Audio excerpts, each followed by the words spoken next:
Hello, this is Gabriel Ricard coming in with his top 10 video games of all time.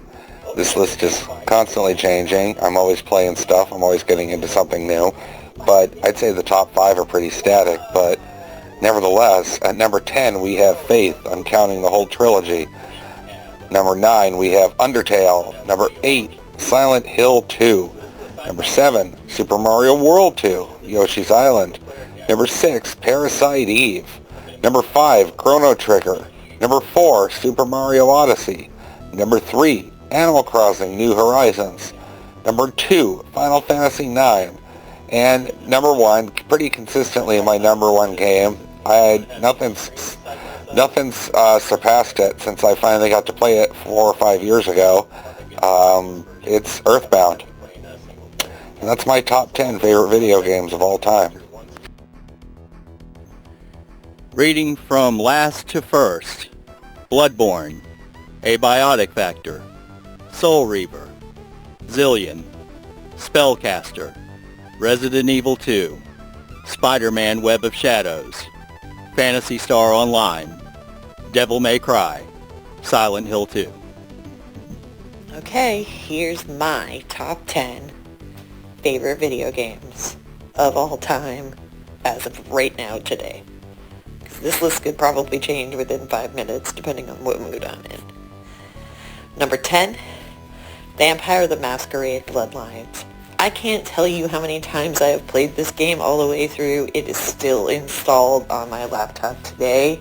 It's ridiculous, it's fun, and I love it. And the sequel is super delayed, but I can't wait to play that too. Coming in at number 9 is Fatal Frame 2.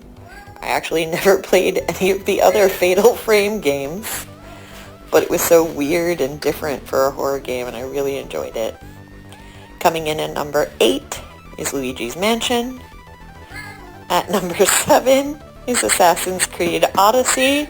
Probably the very first Assassin's Creed game I actually enjoyed and played all the way through and would play again. Coming in at number 6 is Warcraft 3. Before World of Warcraft, there were actually turn-based Warcraft games. I loved those. Coming in at number 5, Civilization. Yes, all of them. I've played them all. I loved them all. You can't take that from me. At number 4, I've got the Fallout franchise. I've played almost all of them, maybe not 1 and 2. But just really love them, love the story, love the world, love the idea. Hope it's not going to happen in real life. Number 3 is Baldur's Gate 3. Number 2 is Mass Effect, the second one. And at number 1 is Dead Space. I liked both Dead Space 1 and Dead Space 2. I know Dead Space 3 exists. I don't acknowledge it. Sorry. That's my list. Yay. I'm James. Hey, this is James, aka Am Psycho, with my top 10 favorite games of all time. At number 10, I'll have to say Overwatch. Has some of the most fun I've ever had in a video game. Lucio is top tier character for me. Too bad Blizzard ruined it. At number 9, I have Metroid Dread. What a great take on the Metroid series. Love the boss battles. Love the horror element to it. Overall, just a fantastic game. At number 8, I have Batman Arkham Asylum. I prefer the more claustrophobic environment of the first game rather than the later entries. The fighting system was awesome. Truly a game where I feel like you are Batman. At number 7, I have Castlevania Symphony of the Night. Just an absolute classic. The part where you finally reach and make the whole castle turn upside down is one of the most memorable moments in a video game for me. Absolutely love that game. At number 6, I'd have to say The Legend of Zelda Wind Waker. Definitely my favorite of the series. Cel-shaded graphics, awesome. Love riding around on the boat. Just top tier Zelda in my opinion. At number 5, I have to say Resident Evil 4 Remake. That might be a little controversial, but as Resident Evil 4 is already a classic, but I think the Resident Evil 4 remake just took a game and just made it so much more, had so many extra little details in it, so many different ways of playing the game, beautiful graphics, almost infinite replayability, amazing. At number 4, I would put Disco Elysium. Honestly, almost more of a, video game novel at this point with how much dialogue it has, but I love the dialogue options. I love the dice roll system. Makes every game feel unique. Love the story. Truly heartbreaking story that has lots of meaning in today's world. At number 3, I put the OG Silent Hill. Still a scary as hell game. So atmospheric, so memorable. The air siren that goes off every time you transfer the Nightmare Realm just brings chills to my spine, even 20 plus years later. At number 2, I would put Mega Man Legends. I'm not a huge Mega Man fan otherwise, but I absolutely love Mega Man Legends. I think it takes basically a Legend of Zelda formula and gives you a gun. And I love the Buster system. I love the wacky characters. I love the graphics. Just a very sweet anime-ish type game. And at number 1, I think if anybody knows me, they know what I would be saying here. It is the original Metal Gear Solid. It feels like playing a movie to this day. The voice acting, amazing. The amount of extra codec calls, the VR missions, the boss battles, everything about that game, top notch. And those are my top 10 games of all time. Number 10, Thief, The Dark Project, 1998, Looking Glass Studios. Number 9, Command & Conquer, 1995, Westwood Studios. Number 8, The Secret of Monkey Island, 1990, LucasArts. Number 7, The Elder Scrolls 4, Oblivion, 2006, Bethesda Game Studios. Number 6, Heroes of Might and Magic 2, 1996, New World Computing. Number 5, MechWarrior 2, 31st Century Combat, 1995, Activision. Number 4, Fallout 76, 2018, Bethesda Game Studios. Number 3, Abiotic Factor, 2025, Deep Field Games. Number 2, The Dig, 1995, LucasArts. Number 1, Baldur's Gate 3, 2023, Larian Studios.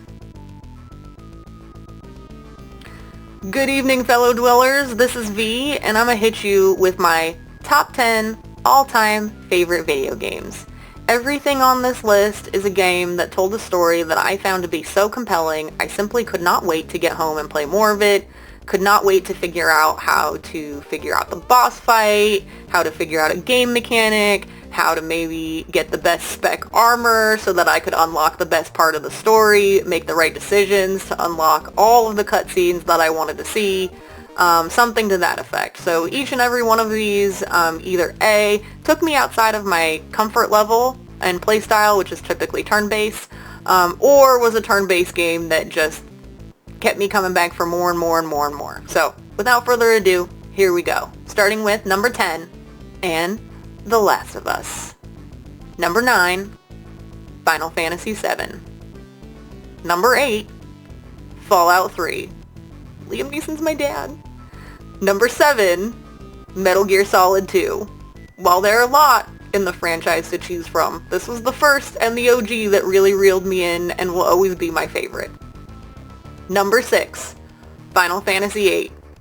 It took 7 Final Fantasies before they figured out how to do a cohesive storyline, but once they did, man, this bad boy slapped. Number 5, Shadow Hearts.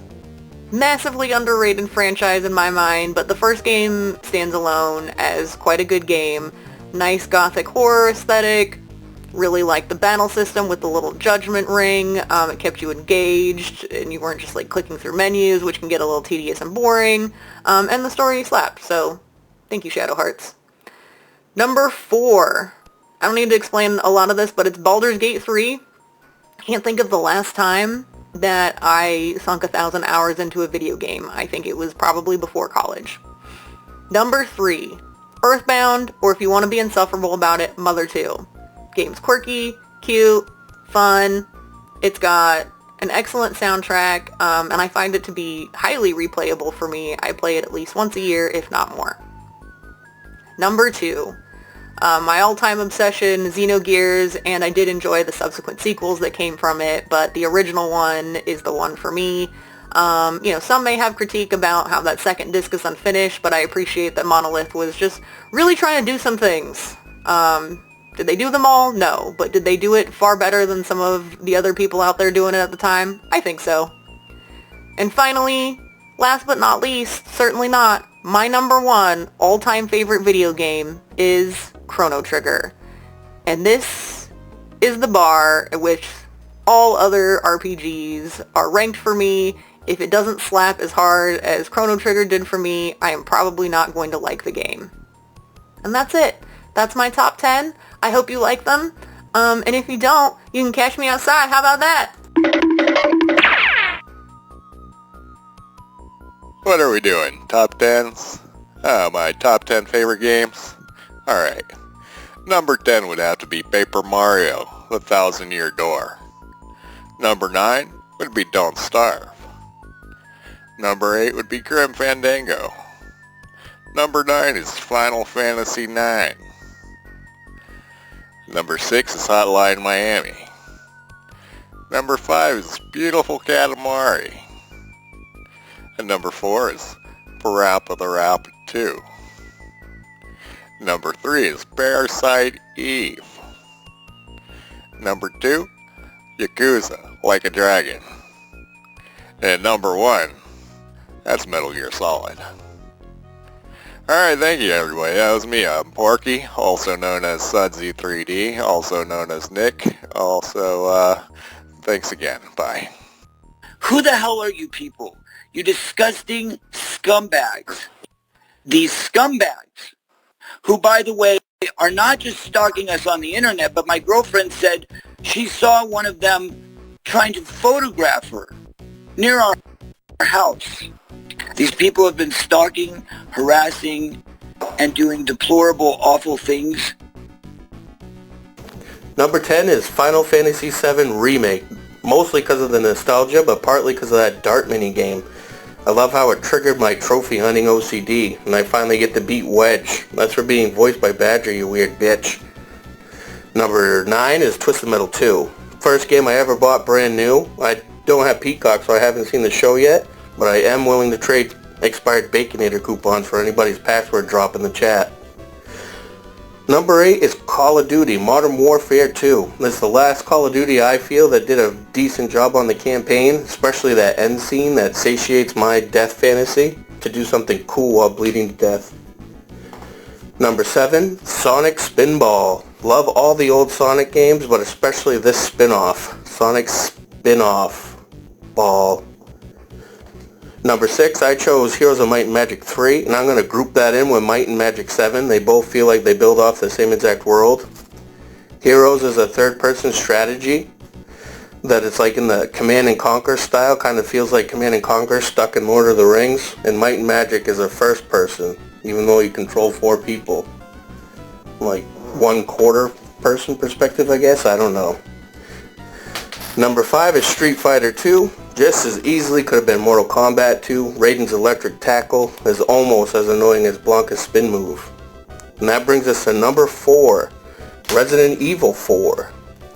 Although it had way too many jump scares for me, a man who was living in a camper and did his laundry by slapping his shorts off a wet creek boulder. Still one of my favorites, and I did just imply this game made me shit my jorts off. Number 3, Portal 2. Sky-high replayability, shit tons of lore for a puzzle game for some reason. Witty dialogue delivered with levity. Forget about it. Number 2, I'm going to cheat and pick the entire Fallout series. Huge amounts of lore, perfect amount of Bethesda glitches in the later titles. Plus the show made me want to motorboat Walton Goggins' open nose hole while 50s bangers playing my Pip-Boy.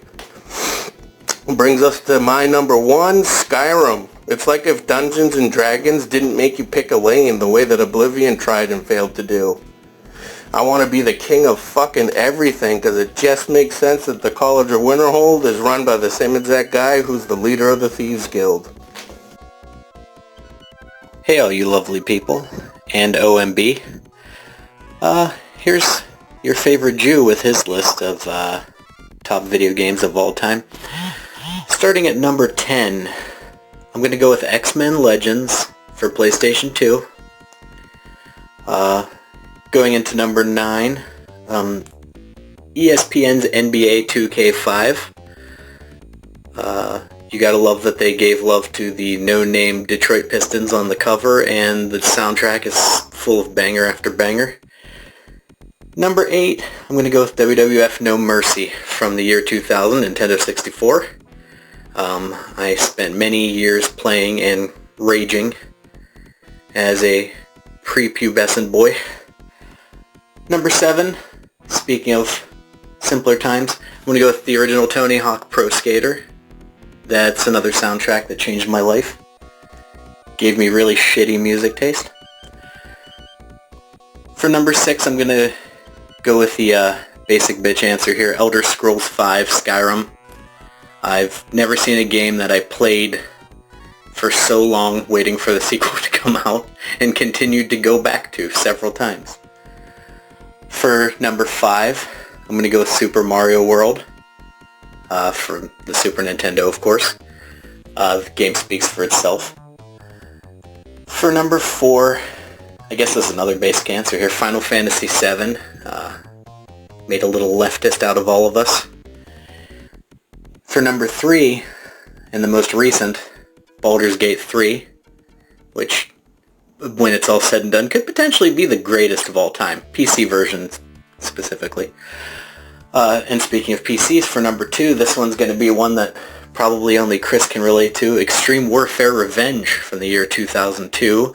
It's a wrestling text-based game where you're a booker, and it works really well if you've never talked to a girl in your life. Finally, number 1, I got to go with the Gen 1 Pokemon for Game Boy. I started with Blue. I probably go with Yellow the most.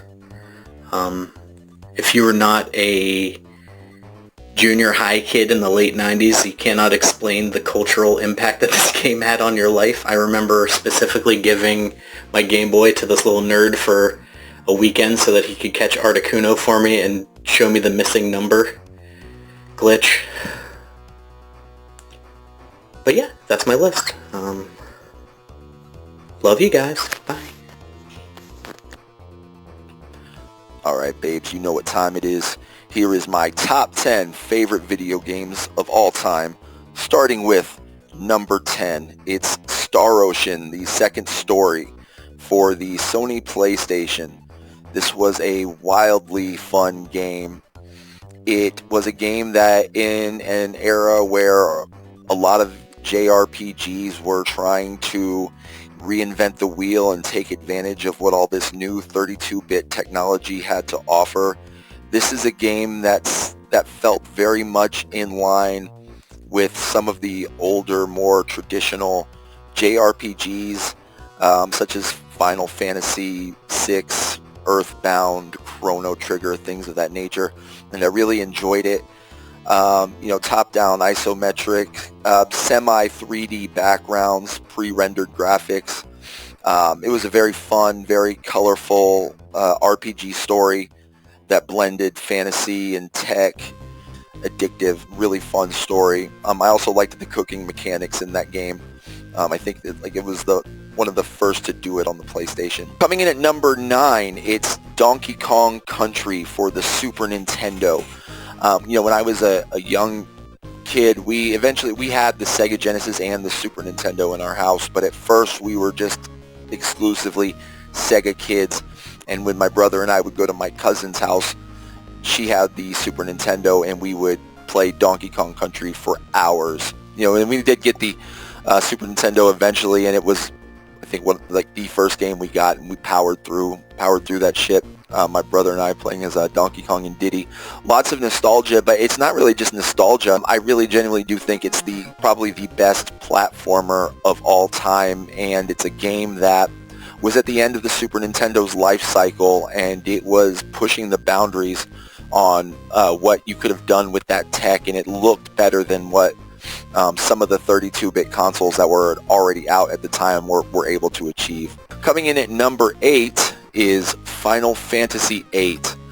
I really can't say enough good about this game. I still remember the 9/9/99 release date because I was anticipating this game coming out so badly. It was all I could think about. And when it came out, it certainly, there were no Final Fantasy games like it. It was certainly its own thing. It kind of introduced the 3D perspective. Well, I guess you could say 7 did that as well, but 8 had full-scale character models that looked like human-sized people and not, chibi dolls or whatever.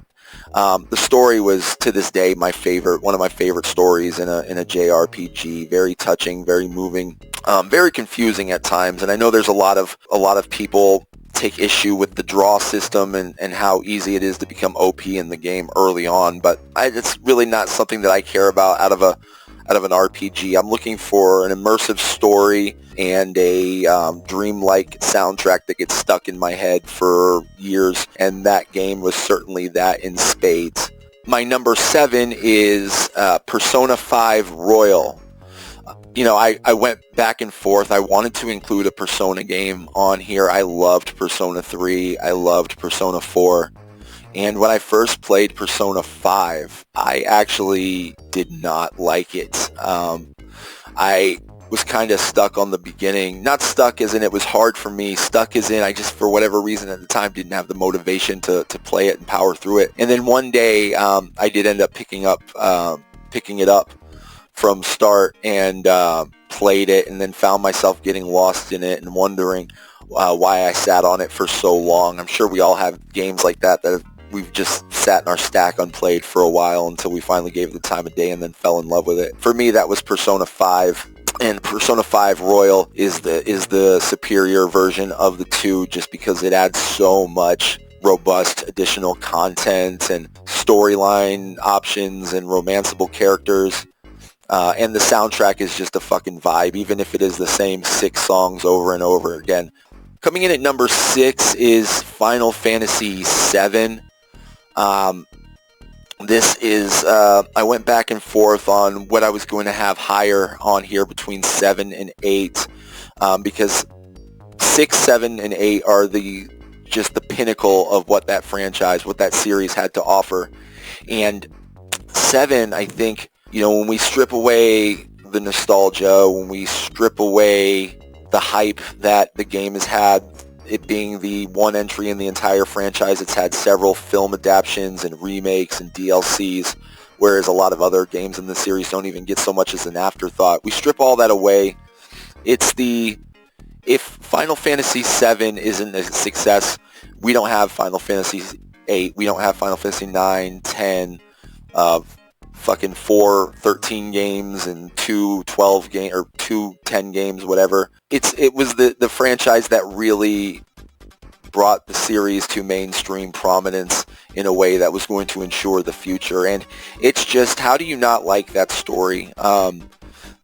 Just this band of anti-fascist freedom fighters. It's a wonderful, masterful game. I don't think there's anything that's wasted. There's no filler in the game. It is a completely engrossing experience from front to end.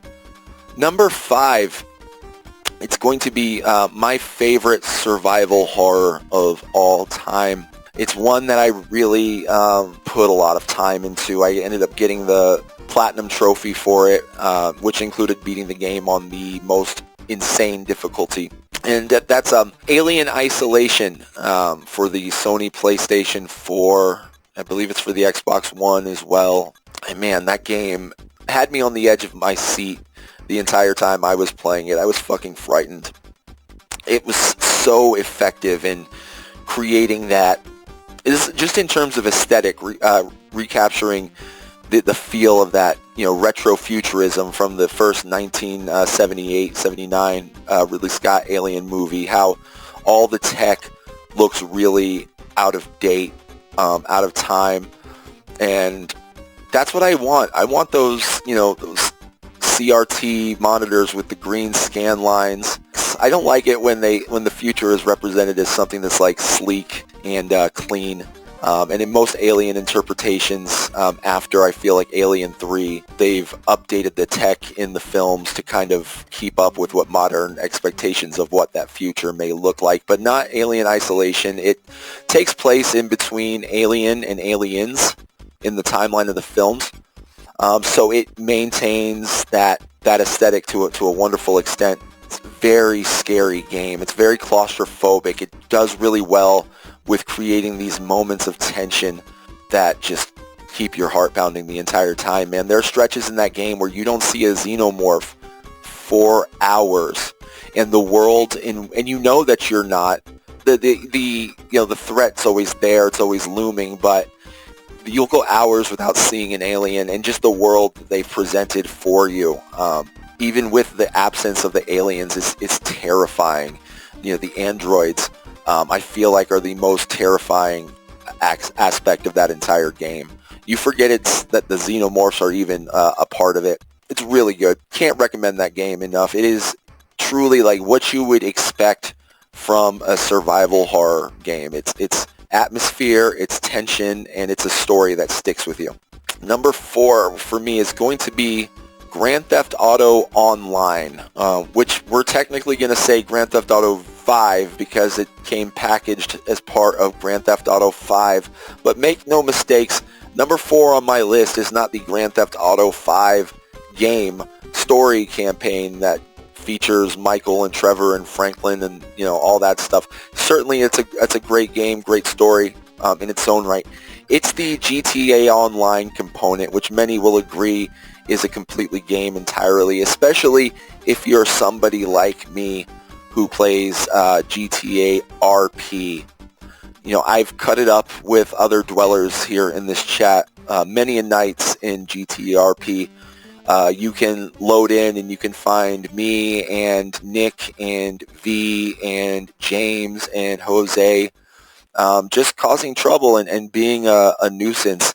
And it's something to be said about a game that even if you were to never branch off into GTA RP and you never left the actual Rockstar servers, there is a wealth of content in Grand Theft Auto Online. For the past 12 years, the game's been running and it's been pumping out free DLCs, something that is the most immersive form of role play, I feel like.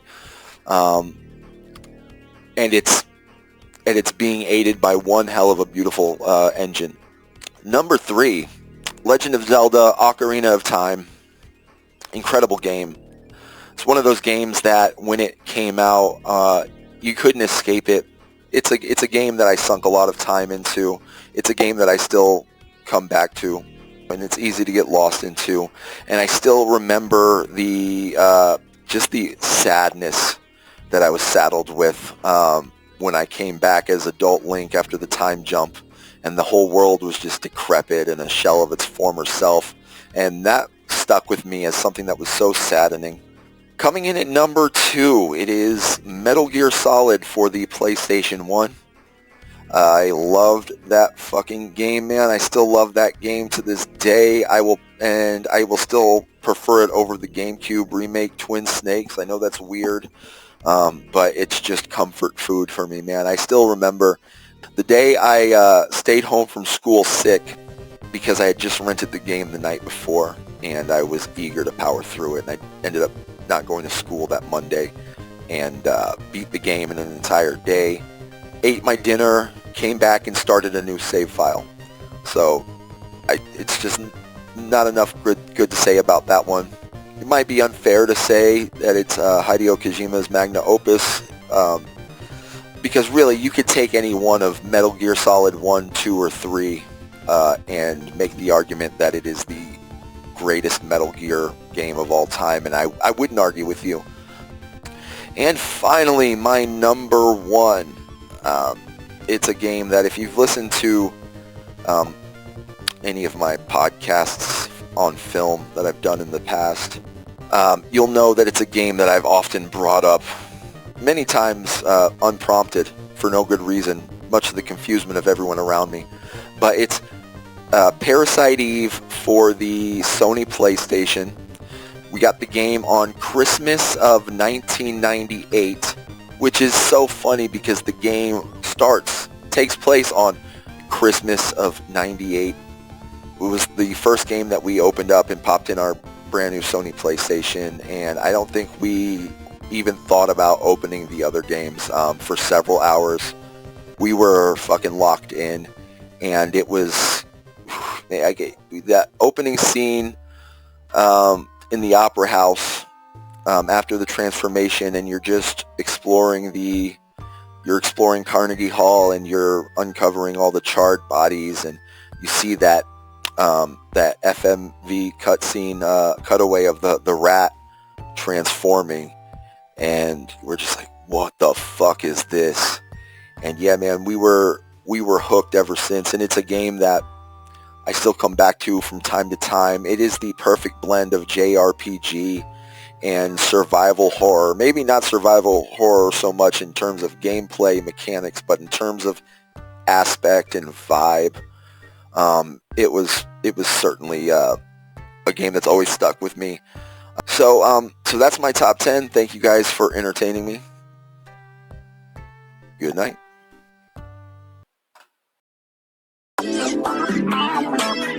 The test will begin on the word start.